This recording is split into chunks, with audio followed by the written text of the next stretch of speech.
Today, Joe Biden's State of the Union is tonight. I'll have our tables predictions on how it's going to go, the latest on Ukraine and Russia, and the World Health Organization is still pushing for vaccine passports. We've got all that and more coming up, and it all starts right now.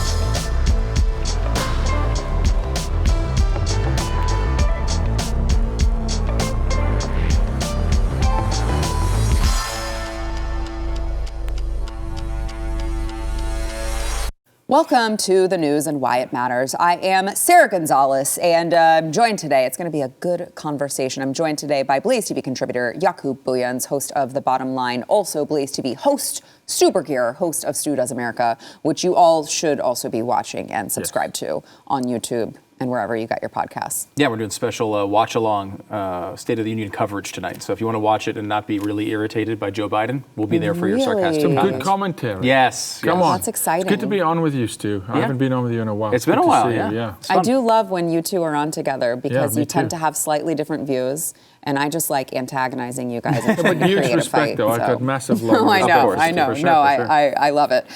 So we will, of course, get to what's going on with Russia and Ukraine, but first I want to talk to you guys about the State of the Union. Obviously, as I mentioned earlier, and we've been talking about this week, it is tonight.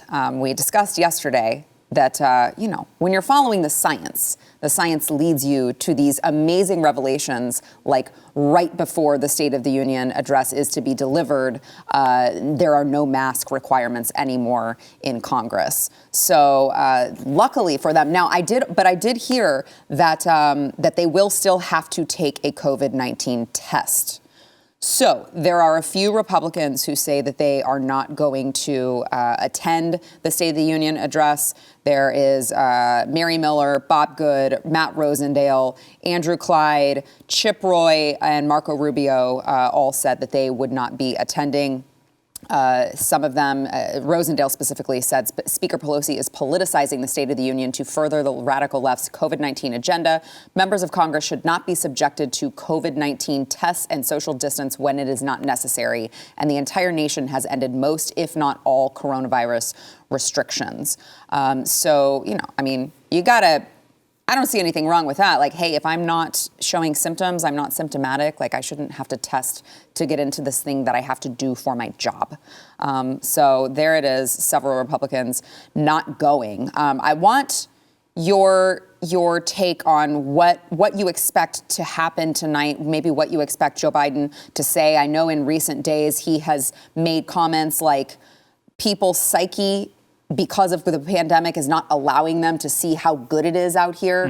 There's really good things happening, you guys. And it's just like COVID's just made you guys really bummed about everything. And so it's just really, it's a mental problem that you have that you can't appreciate how great the robust economy is. I imagine that we'll hear about how great the economy is because don't believe your lying eyes, believe what our leader is telling you. Iowa Governor Kim Reynolds is going to deliver the Republican response. Interestingly enough, we discussed this on the show yesterday, Rashida Tlaib will deliver a Democrat rebuttal on behalf of the the Working Families Party. So that will be interesting. But as I said yesterday, whenever the Democrats are eating their own, I like to just sit back and let it happen and watch it and appreciate it because Lord knows we have our own problems to deal with. But how do you guys see this playing out tonight? Is Biden going to come out and take credit for ending COVID and, make some, I don't know, I keep waiting to see if he's going to make some announcement about like no more masks on airplanes. No, I do not think he's going to do that. I do think he'll hope. take credit for COVID. Yeah. He'll take credit for the economy. I mean, look, if you. Well, I mean, he should take credit for the economy. It is his fault. For the dismal state of the economy. I would love that. I don't think that's where he's going to go. No. I mean, because if you go back, obviously, and they've been doing this the entire time. Psaki does this all the time. If you pick the right point to measure it from, of course the economy's improved. We shut the whole thing down, right? 2 years ago. So you measure it from 2 years ago, and things look pretty good. Like we didn't let you work for a really long time, but now we're letting you work again, and you should give me credit for that. Exactly. Yeah. This is a standard practice of the president. I mean, everyone knows there's spin involved in these things, but to take credit for like the biggest job gains in history coming off of a pandemic when everyone got fired within like a 2-month period is not just disingenuous. It's several steps past that. I do think he'll try that. I personally would like it to go back to a letter. Our founders were like, hey, how about regular updates on how the country's doing? And now we've turned into this giant spectacle where everyone claps for 4 hours and Congress people gather around to get, autographs from the president. It's the exact opposite of what our founders would have wanted.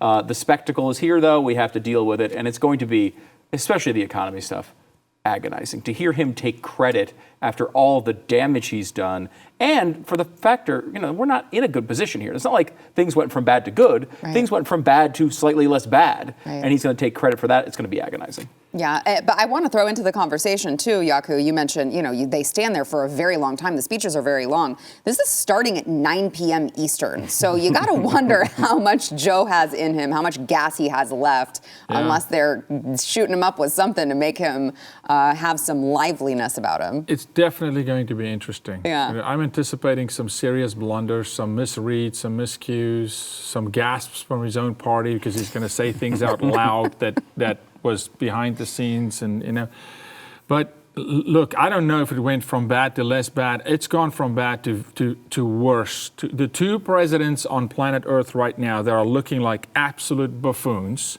If someone could rival Joe Biden, it's Putin, right? But Biden's been in the buffoon camp since day one. Yeah, but Putin seems like he at least knows what he's doing. I think he's there's something else going on there. And Stevie, you did a great job with Glenn on the show the other day. You really did a great job. I want to tell you. Just the other day, not most days. Just no. Not most day. days. Just that one day. I'm going to give you 1 day's credit. Thank you. No, but what I'm expecting tonight is a lot of spin.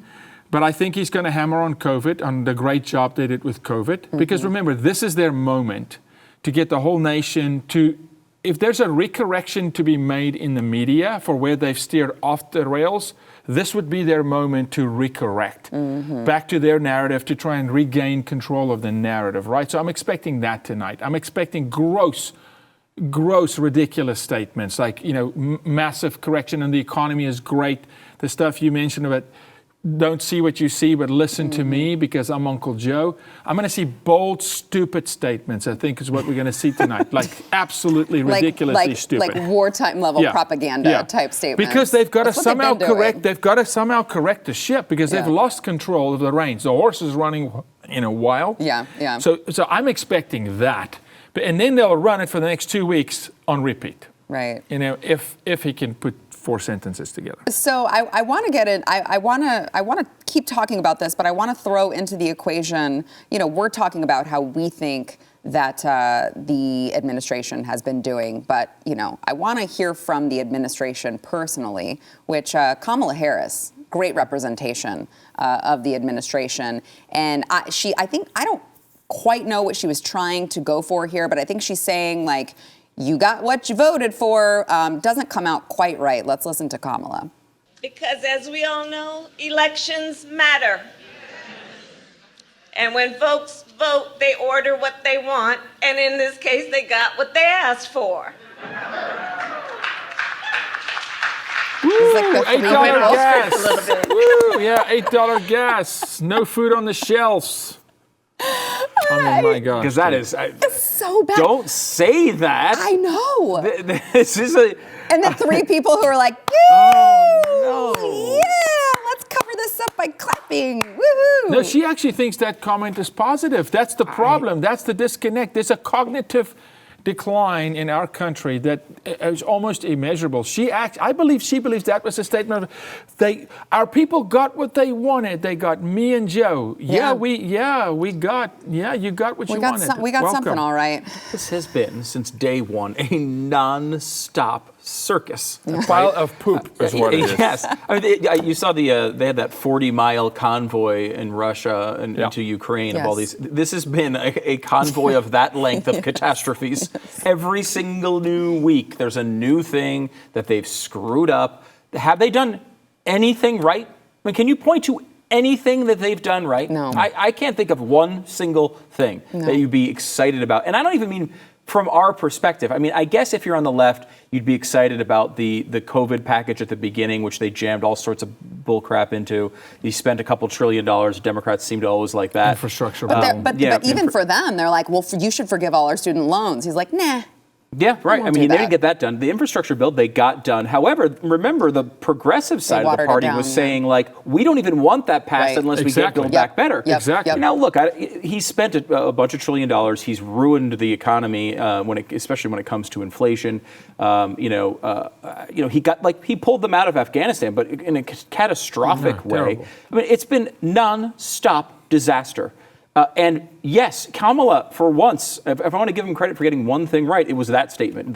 People got what they asked for. Sure did. This is what they voted for. This is what they're getting. Yep. And get ready, because think about this, guys. Think about this for a second. Joe Biden has not yet, at this moment, given one State of the Union yet. Yeah. The first one was a joint session of Congress. This is his first one. Yeah. We still have 3 more years of this. Look, I'll say this. You know when a movie is really, really good, you need popcorn and Raisinets. Yeah. Get that tonight. Yeah. This is going to be a show, folks. You don't want to miss this one, right? But here's the other thing. One thing we figured out that works really, really well in our country right now, we can print money. Mm-hmm. Oh, we figured that out. We can print. The printing press is working. Yeah. And then I don't want to leave her out, the First Lady, who, now it would be one thing if this was a mistake that has only happened, this was like the first time that it had happened. It had never happened before. But this is a mistake that everyone in the administration seems to continue making, calling Kamala Harris the president of the United States, even from the First Lady herself. Watch. Ladies and gentlemen, the president of the vice president of the Yeah, Joe, you're chopped liver. He's like, I just said that to make you laugh. oh. The vice president of the United States, Kamala Harris. That was not a good recovery at all. I just said that to make you laugh. The 5th or 6th time that someone has introduced Kamala, including the president, right? Introduced Kamala as the president of the United States. Did President Donald J. Trump ever refer to Mike Pence as the president of the United States? Well, did he ever refer to Melania as his daughter or his sister? No. Did Melania ever refer to Mike Pence? I'm telling you, these people are on some kind of a chemical. It's weird. That's eroding the last 2 brain cells that's left. It's just weird. It was weird the first time it happened. It's weird that Joe Biden's own wife is saying it. I mean, I guess you could say, like, that's just what you say, the president, and it like rolls off your tongue. No, it doesn't happen. But I'm just saying, how many times can it happen before you're like, what are the conversations that are going on behind closed doors that we need to know? Right. Do we have a still of the Joe Biden or the Jill Biden picture? What she was wearing, by any chance? I'm sure. Yep, there it is. Glenn saw that and said she was Cruella de Vil. To Jill. Yes, Cruella de Jill. Because she does look like really funny. Cruella de Vil. Yeah, no, for sure. Look, this is that happens. Or a confused zebra. Yeah. Either one of the two. I'm concerned too. Like, what exactly is the joke? She just said it to make funny. What's the joke? Oh, is it a black woman being president? Is that the joke, Jill? Is that the joke, you racist? You can't even imagine a black president, and therefore it's a joke. It's hilarious to you to say Kamala would be the president. I like it. Mm-hmm. Spin it up, Stu. There we go. Spin it up, Stu. That or it's a joke to say that her husband couldn't hold the office for that long. I mean, what is she, an ableist? Very good. Very good. Joe Biden throws his hands up like, what am I? You're doing it. You're calling her the president. Yeah, he's doing it himself. There's conversations going on behind the scene. There has to be. Further, to go back to the mask conversation for a second. He's sitting there in an N95 mask. Kamala Harris is sitting there in an N95 mask, and Jill doesn't have one on. Yeah. Do we not care about Jill's livelihood? Is this not? If this is a serious situation where you would need an N95 mask, why doesn't Jill have one on? Why, since the beginning of this administration, has Jen Psaki never worn a mask in the? They don't deem them briefing? Essential, I guess. I guess not. I don't think I've ever not. seen a picture of her with a mask on, even. I don't think I have either. Though I don't know that she never wears one. I'm sure she has, but like I've never seen a picture of it. I don't give Jen Psaki enough attention to even know. what she's wearing, to be honest. When I hear it, I just go switch the dial. Yeah, it is an irritating noise. I will give you that. But I mean, you know, that room is a small, tiny room. I've been in. Reporters It's very are small. jammed Very in there. small. Yeah. All of them are wearing masks, but she can sit up there for multiple years and they're not wear required one. to wear masks. Yeah, but she's not. And not even when she leaves the podium. There's no mask that she puts on. She just and it wouldn't make. It's like this thing where they've been doing this with what was the Joe Rogan controversy where he was saying the N-word, Yes. and everyone's like, well, shouldn't we look at the context of what he was saying? He was quoting people, Yeah. and they're like, there's never a context where the N-word can be said. Well, why did Leonardo DiCaprio say it 800 times in Django Unchained? Yep. Because it was a movie? It's okay in a movie, but it's not okay for Joe Rogan to quote someone saying it? There's these dumb rules. Like that the don't writer make any can write sense. it, and the director can tell the actor to say it. A white guy can write it, and a white actor can say it. But it's a different context. Come on, Totally different context. Well, it was only 800 times. Oh, yeah. So Yeah, if it was 900, maybe. true. I don't know. All right, we've got more to come, including an update on Russia and Ukraine. First, we want to thank our sponsor, Birch Gold Group. So, look, we talk about inflation all the time. You want to know what our current out-of-control inflation looks like? It looks like paying 47% more for fuel than just a year ago. It looks like paying 41% more for the same used car if you buy it this year instead of last year. Oh, and by the way, almost 10% more to feed your family. Every dollar in your savings is worth less than it was a year ago. We are talking about really, really bad things on the horizon, some of which have already happened, and you have to hedge against the US dollar by investing in something with real value. You can do that with gold and silver from Birch Gold. Precious metals have historically been a safe haven in times of inflation. Birch Gold is the leader in converting IRAs and 401ks into a tax-sheltered IRA backed by gold and silver. They've got a ton of satisfied customers, an A+ rating on with the Better Business Bureau, and they can help you protect your savings. Don't wait until it's too late, you guys. You are going to lose money. You can text the word Y to 989898. You'll get a free info kit on gold. There's no obligation. There's no reason not to do it. Just text the word Y to get more information to 989898. Senator Chris Murphy, I found this very interesting that he was just in a classified briefing on the Ukraine crisis, and he left it and then went to Twitter and was like, hey, I just left this classified Ukraine hearing. Let me tell you some takeaways that I can share, which is I hope that he got clearance to share everything that he shared, because it seems very weird to say I just got done with this classified briefing. Let me tell you about it. But he shared some takeaways, including confirmation that the Russians have fallen behind on their timeline. Ukrainian resistance has been fierce. There have been multiple Russian equipment and logistics failures. And that's kind of what we're hearing on the ground, is that for some reason, Russia has not been as strong as anticipated beforehand. But there may be some of you out there who are just still, you listen to this program every day, and you're just still a little bit unfamiliar with what is going on when it comes to Ukraine and Russia. Luckily, we just heard from Vice President Kamala Harris in the last segment. Luckily, we have her again to break it down for us in a way that the average American can understand. Here is the Vice President of the United States explaining the Ukraine crisis. Watch. If you're watching any level of news, even social media, you're seeing everything that's going on right now in the Ukraine.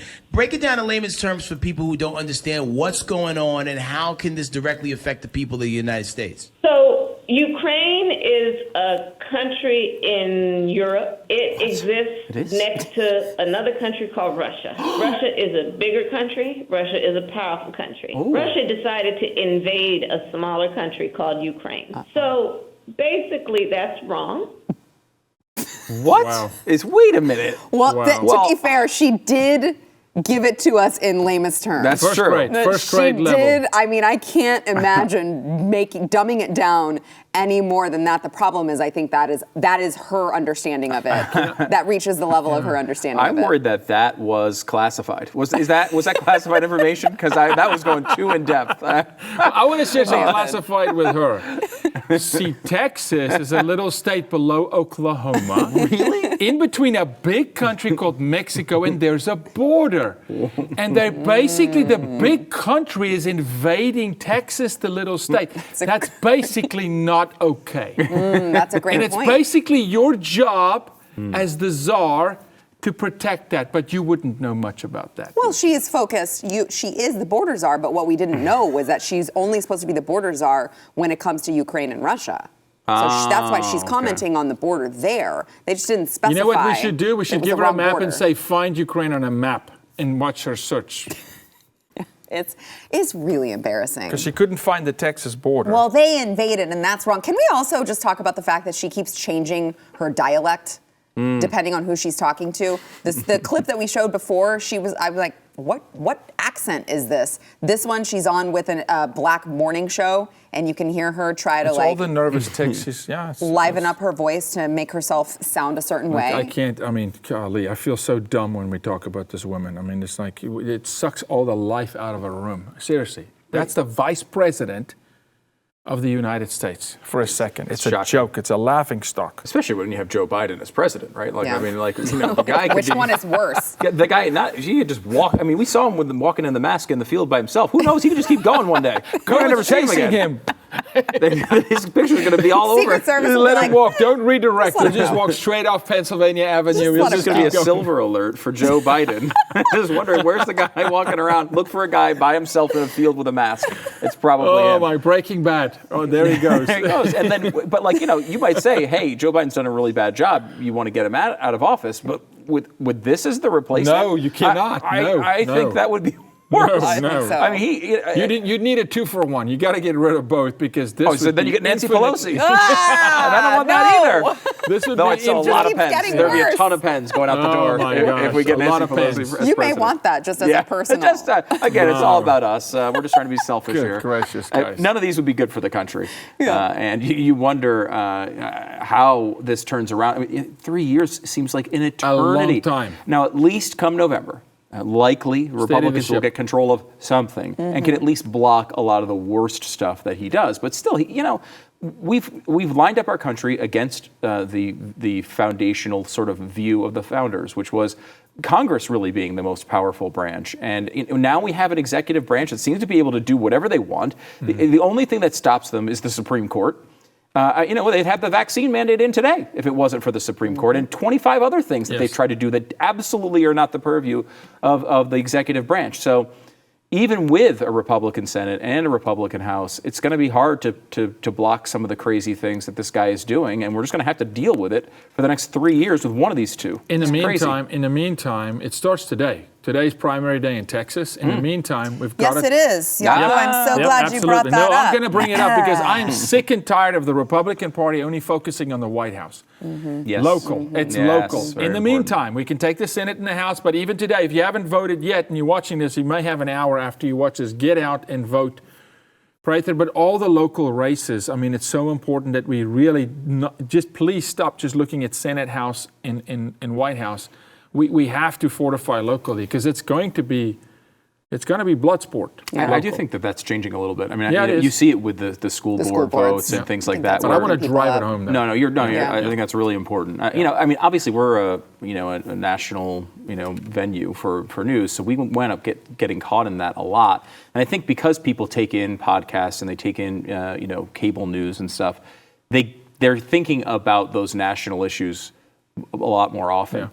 That's good at some level. No, it is. But it throws you off the focus. Really, you have a chance to actually do something in your local community. Your vote in a presidential election, as much as we talk about it, how important it is, and it is important, is a minor piece. It's hard to move enough people to change an election like that. Locally, you can do it. You put in effort at that level, you can actually change these things. And that stuff affects you much more closely. It's much more close to home. It's your kids at that school. It's the tax rate you're paying in your area. It's stuff that hits you a lot of times much more personally than it does at the national level. If I just looked at this primary election, okay, and there were so many uncontested races in both parties. We should not have uncontested races anymore. Yeah. Even if it's a guy who is a Republican and I'm a contest. Competition is healthy. Yeah. I want to see 10, 12 people run for every single seat.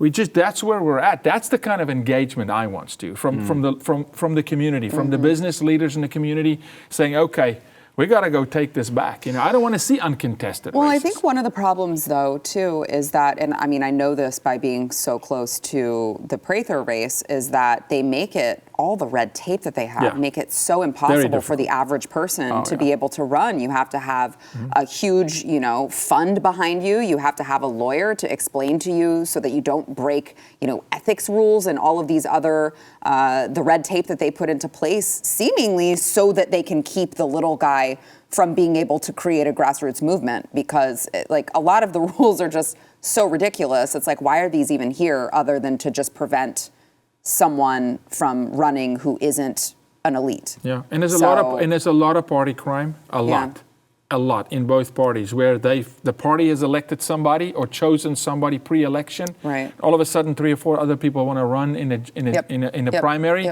and they just silence them, or they push them out, or they coerce them, and then they do. And I've got absolute verifiable first-hand evidence of this, telling people you shouldn't run. You haven't paid your dues. You're not part of the party. What makes you think you're qualified coming out of the private sector? And I go, that's exactly what we need. Right, yeah. Because the last president did a good job, came from the private sector. He was not a rhino. Yeah. Well, and the president now has been in, 40? 200 working years. on 72? 200 years. It's a great point. 200 years. Yeah. 1972. It's horrifying. Into the Senate. Absolutely no clue what the private sector is like. And he's running the entire country. Completely.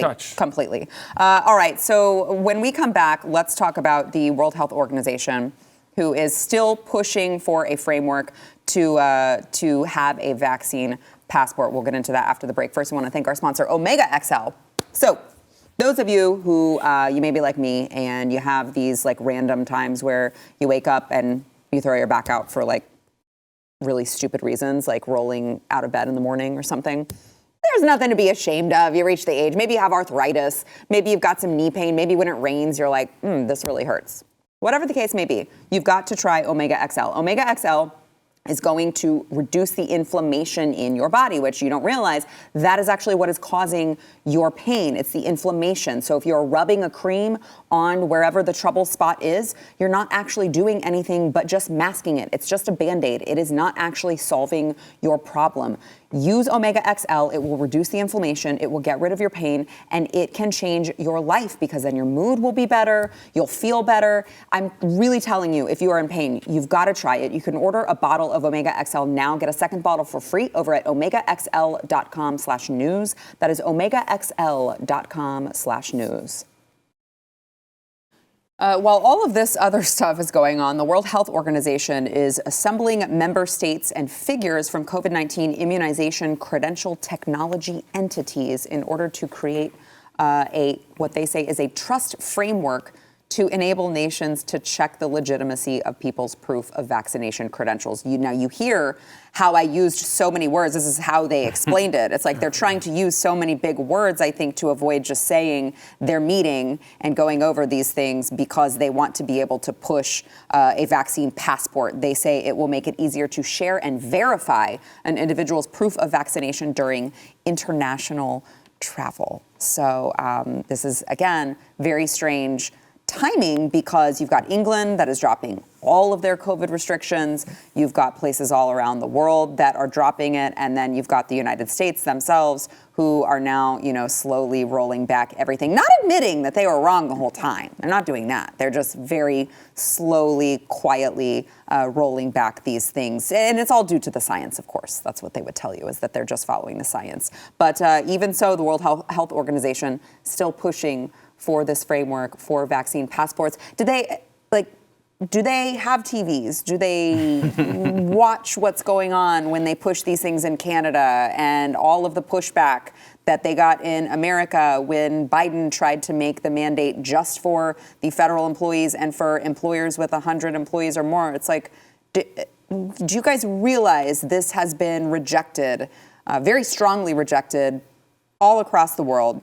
And yet still here they are trying to push for it after the pandemic is over.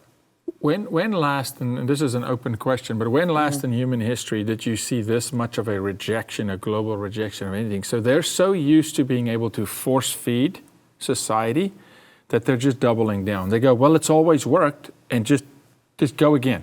Double down. Just pray. But the people don't want this. Doesn't matter. We've always been able to convince them. We've always been able to coerce them, to fleece them. Just double down. That's how I feel they operate. Because there's nothing else to me that makes sense. Because if there's any sense of reality, right, seeing truth for what it is, the people are resisting. I mean, look what Trudeau just went through. Yeah. I mean, people are fed up. People are fed up in St. Petersburg, in Moscow, in Australia, all over the world. So it must be that they're just so used to that. No, we will force you because we're used to getting our will in our way, like a toddler, right? And so this time around, people just should keep saying no. Yes, and stay vigilant, because if you think that, look, I think they're, in the words of our friend Steve Deace, it does appear that they are, at least here in this country, taking the COVID off-ramp. But that doesn't mean that they are still trying to, build these frameworks to fall back on quietly behind the scenes. Yeah, and we shouldn't just gloss over that. Like, Steve's point is really important. Like, they are. It Yeah, does they're seem like taking that's good, Yeah, right? Like, yeah, part of this, I talk to people who own small businesses, and they're like, I run a restaurant. We have a 4% profit margin. Right. We can't make money without liberals coming here. Like, Yeah. we need everybody out. We don't need just conservatives out. It's great that conservatives are out. We're really happy they're supporting us, but we need liberals out here too. We need society to get back to normal. So the off-ramp is a real positive. Like, part of me is hesitant to just destroy them about their history until we're fully off of the off-ramp, and then they need to take every little bit of it, because I don't want them to reverse it just because we're yelling at them. But it is good to see. Like, I mean, it's not only been mask mandates lifted over the past couple of days in places like New York and California, but also vaccine mandates are coming off too, which is really, I think, encouraging. It's I think cynical, right? Right before the State of the Union, they want the pictures, the footage of everyone there without masks on. They want to be able to say to their voters going into this election that they beat COVID. We did it. I just don't. Look, the American people, they've made all sorts of decisions I don't understand. We know. But I think they do see this. I think they see right through this. They do see that this was there was tons of overreach by the government on this stuff, and that the fact that we are now past the worst parts of it, they can see that, like, they kept the kids are still in masks in some of these places, even though they lifted the mandates. It still might be a couple more weeks. New York City is still has them on. They won't know until next week whether they're lifting it in the nation's largest school district. Yeah. This is bonkers. There's never been an ounce of science that would support any of that. And I do think that largely parents were the ones driving this pushback, and were, I think, successful. Yes. This is not Russia. This is the United States of America. Yeah. We lead the government here, not the other way around. But it shows you when we push, things will change. We just need to push hard enough. Yeah. The two areas where they're not caving is children, who are the least susceptible for any critical, complications of COVID, and then airplanes. Right. That's Which has literally the cleanest air. So you're going to cancel mask mandates for Sarah and I, the adults, but when we go get on a plane, now it doesn't apply all of a sudden. And then when your kids go to school, they still have to wear the mask. And so what? Because it is a tool. Yeah. It's a big stick. Yeah, it is. It's a big stick to enforce if they need to. So once they let go of airplane masks, I feel like it's out of their hands. But to roll it back, because that's a big stick. It's mode of travel and transportation, and so I think that's the last thing to go, honestly. It's true, and like we look at this and like, okay, this is insane, right? Airplanes and schools are the two most, like, why would those be the last two? They're the last two because that's where they have the most control, right? They have control over it, and they can just do it. Not schools, the lesson, not schools, but governments still have control. If you're at a private school, you haven't been dealing with this for a long time. So the answer here is not just, okay, well, we shouldn't have vaccine mandates, or we should do better on the next pandemic, or whatever. It's take as many of these institutions out of the hands of government as possible, and let people make their own choices as to what they do. Bring that down to the lowest level of control.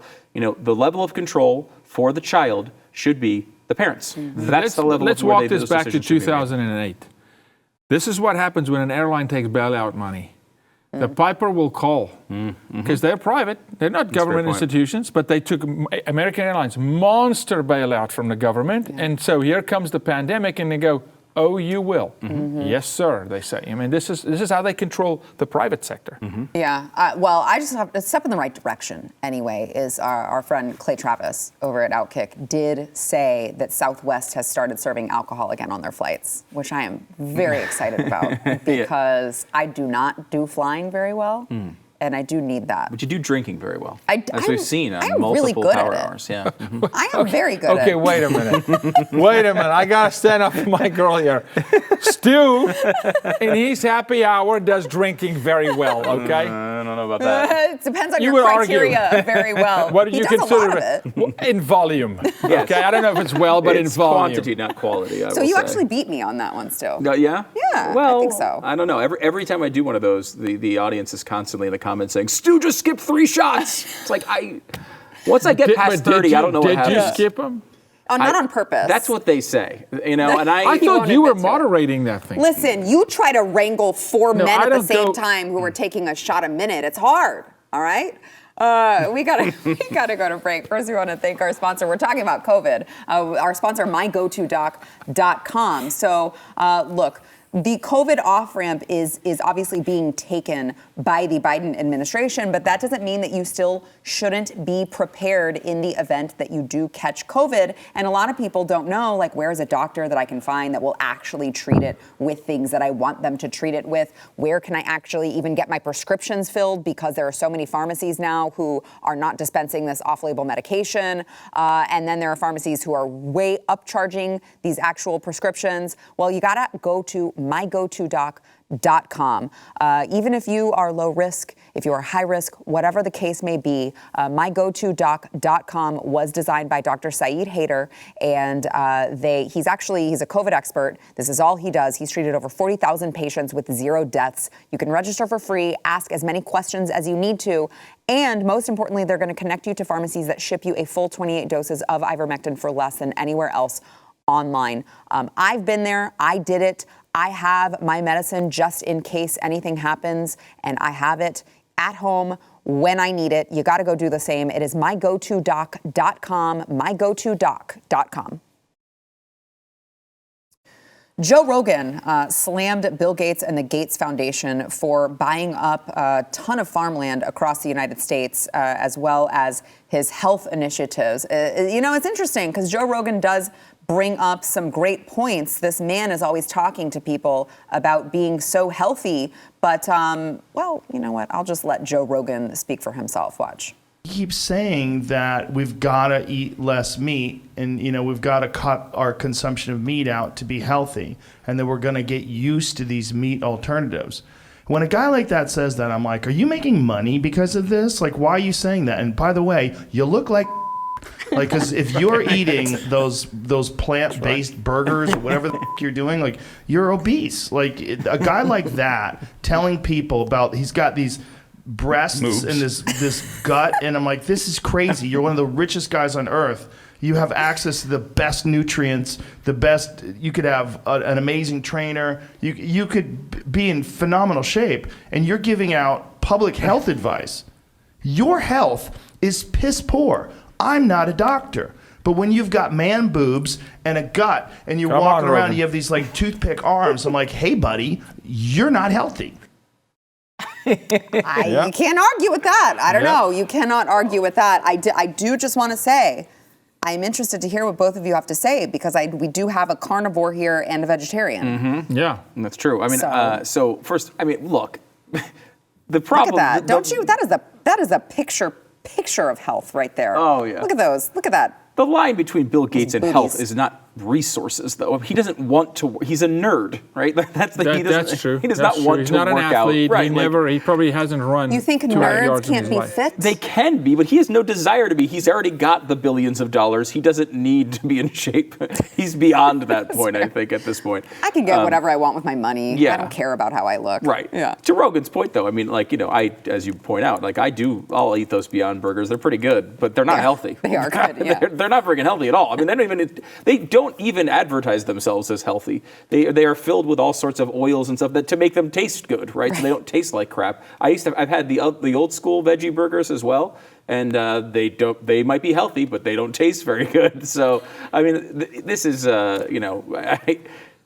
really, Bill Gates, I don't know what he does at this point. Health advice is not what we need. Well, he's buying up all the farmland. He's the largest. I will tell you this. I will tell you, yeah. Largest agricultural single farmland owner in the U.S. had never grown a seed in his life until 2 years ago. He's buying up farmland, insane, millions of acres for a reason. Is it just to drive cows off of our land? I'm a carnivore. I'm going to eat red meat, baby, and that cow's bell can ring all the way down because we need muscle, because we need to grow men again. But no, I'm married to a vegetarian. Yeah. So in my household, it's not fun to barbecue for one person, you have right? 2 separate meals every day? It's interesting. It's very interesting. And so I have tried your side of life.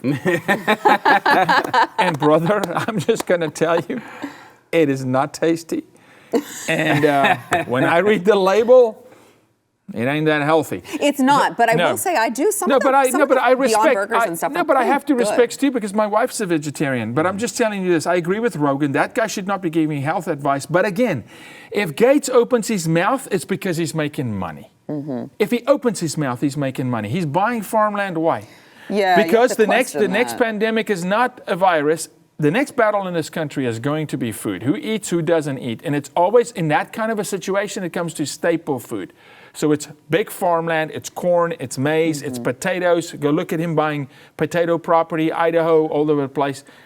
So he may be saying don't eat meat because he knows he's going to be controlling all the other crops soon. So I go, no, you should eat meat. Don't eat whatever he grows. It is just to be a little bit of a conspiracy theorist here for a second. It is interesting too because these are. I mean, I think Bill Gates is one of the same people who they have these conversations about trying to put vaccines in food. Absolutely. And now he's buying up all the farmland. Hey, Sarah, don't eat meat. I'm going to own all the corn and potato property. You should eat what I grow. Oh, heck no. Now I'm going to go on the Rogan diet. You know, he was in an all protein diet. Carnivore, Rogan ate 30 days straight with some of his friends, right? So maybe we do that for hours a day, right? Like what other I think Mark Zuckerberg eats meat. Does he look healthy? Right? Like these are all these tech nerds are not. They all look like they've been in front of a blue light. You can't say I'm not healthy because I eat meat. I'm not saying you're not healthy because you don't eat meat. No. I'm just saying that like all meat diet is not healthy. The unhealthy thing is the tech nerd thing. But Mark Zuckerberg, I don't think is trying to convince people to change their diet. Yeah, no. Right, and that's the difference. Yeah, look, you shouldn't give advice. You shouldn't give advice on something that you know when people can visibly see that you're not an example of it, right? That's why they don't have fat personal trainers. Right. You know what I mean? Like it's just not a good idea. Which is also interesting because Bill Gates is constantly on to like discuss vaccines and COVID, and it's like he's not a doctor. Guys, like why do you continue to listen to this guy? He's not an expert. I know, but he's not the expert that they should be talking to about these things. He will, however, tell them exactly what they want to hear. All right, we got to take a break. We'll be back. It blows my mind every time they would have him on. Okay, I want to get back to we've got like a minute and a half here. I want to talk about vegetarian food for a second. Okay. So Stu's like, yes. No one's ever asked me about this before. Yeah. What is like the best fast food vegetarian meal? Because I know you brought in the KFC. There's like a KFC fake chicken, and it was actually really good. That's I tried the Beyond Chicken, yeah. That's pretty good. That's pretty good. I don't eat that kind of stuff. If you talk like a meat replacement or just meal, because just meal. I'd say it doesn't like taste like honestly, meat, but it like a pad thai with tofu is probably a really good meal. Oh yeah, that's what Philippa eats. A really good pad thai. We love Thai with tofu. I just tossed the tofu, but I can stand that. Why are you getting? Just tell them. A pad thai with tofu. No, but if I had to eat, I dunk a ton of meat in there. But if Philippa was making it or whatever, I'd say a pad thai with tofu, but then I just slowly hand the tofu That is off. good. Thai food is a good go-to for vegetarians. It is. When you were talking about the burgers, the Impossible Burger is an interesting one in comparison. I think it tastes better than the Beyond one. But also I had the guy on, the CEO of Impossible Foods, and he said, in China, the communist government said that they had to cut their meat consumption by 50%. The communist government ruled to their people, cut it by 50%. He goes, you know what happened? It went up by like 15%. He's like, this is not a government edict thing. Yeah. He's like, what's going to happen is if we can make this taste better and people want it, then people will change. But Stu, why do you call your food chicken when it's not chicken? Well, didn't do it. The company did it. You did it. Stop calling your food meat.